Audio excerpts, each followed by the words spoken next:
such company which declared numbers is Balaji Telefilms. The management is now joining us.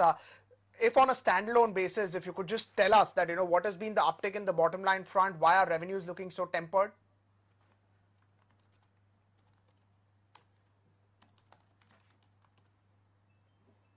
If you look at the company as a whole, there are 2 or 3 key takeaways. One is, of course, that we are on track with our digital business as per plan.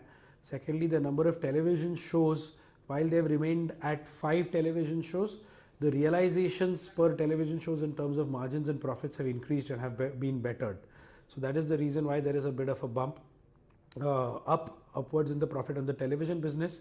However, the profits of the television business for the 9-month period that we see are roughly around 39 crores, and the losses of the all digital business which were projected earlier are roughly around 70 crores. So that makes it a total loss of around 32 crore for the company. Of course, motion pictures, we haven't had any action in the last 9 months. So, sir, EBITDA on a standalone basis has improved. What is was there any one-off? Will things stabilize in the coming quarter? Well, in the coming quarter, I think the way EBITDA will move is that we will be on track for the losses that we had projected for the digital business, that's alt. We will finish March 31st, 2018 with a 100 crore loss, which will be about 4-5 crores less than what we had put in our business plan. So that's some good news. What we are also aiming to do on the digital business is that we'll hit 1 million subscribers and probably be the only OTT platform with original content in the country to hit that number, and therefore substantiate our subscriber video on demand proposition on the digital business. On the TV business, of course, I think the efficiencies of what we are doing are improving because some of our shows have been long standing, and as they go on, their margins improve. So overall, in this year, we are going to see everything going as per plan. With us on the show, tell us, what is the revenue growth potential for your digital business and what kind of content creation have you worked on? So basically, we will finish this financial year with 18 shows, and we will do 22 shows next year. So we'll be by far the #1 OTT platform with original content. I think other competition is stuck at between 4 and 5 shows each. So we are at 18 this year, and we'll do 22 more this year, out of which, and revenues. So revenues totally will, revenues have just started rolling in actually. To be very honest, our Vodafone deal got done this quarter. We have also been put on Reliance Jio on Jan 26th, and we will also roll out a deal with Airtel in February 28th. So, the revenues will be, I think till first 9 months, the revenues will be about 4 crores roughly, but that will improve drastically as we enter the next year. Now, can you tell us a little bit more about the realizations per hour, because that continues to remain fairly steady for you? What attributed to that? On the television business, I think we are getting revenues of roughly around 30 per hour, 30 lakhs. So that is going to be a parameter. Of course, as we get more volumes in the coming financial year, those realizations may even improve, because we are seeing that we have had a great year with lots of hits. We've got Kumkum Bhagya, Kundli Bhagya, Ye Hai Mohabbatein consistently in the top 5. So I feel that the realizations, at least the revenues per half an hour will be the same or will improve. The margins might take a dip, but we'll compensate that with volume. So I think in the next year we'll see better overall profits, but profits per half an hour will take a dip for the first 2 quarters of the next financial year, and will start improving again Diwali onwards next year. Hi, this is Nayanthara joining in from the New Delhi studio. Now, Balaji is the only Indian company to attempt and create television serials purely for the web audience, at least from the listed universe. So there you do have a first mover advantage. You've talked about how, that content deal that you struck with Jio, and it's already gone online. But what about the global giants like Netflix as well as Amazon Prime? Are you trying to do original content for them as well?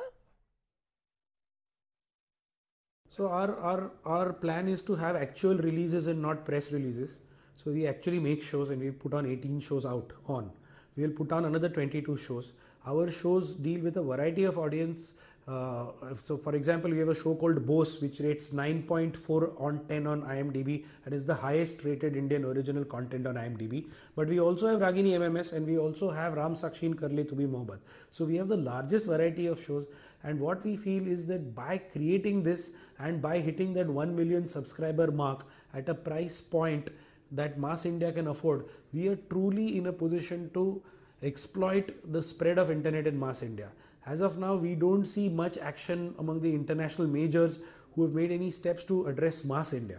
And therefore, we feel our advantage lies in catering to mass India, catering to the 150 to 200 million users of internet that the telcos have got into the fold by pricing their product very inexpensively. Also, we've got many more shows than any of them, and we create across a range. So sometimes one gets the feeling that there are certain competition is creating for elite, whereas we are creating for mass, and that's the real differentiation. I like that. You have more about releases, not press releases. But, there was a press release about the tie-up with Reliance Jio for content distribution. You were talking about that in the interview as well. Tell me, how much money will the company get for allowing Jio to carry its content? And that too, I believe it's going to be exclusive, right? Well, talking both about Vodafone and Reliance Jio, we feel that telcos are extremely important for us to reach out to our audience. So essentially, what we do with the telcos is that we have a B2B deal with them. We are getting paid by the telcos for servicing customers.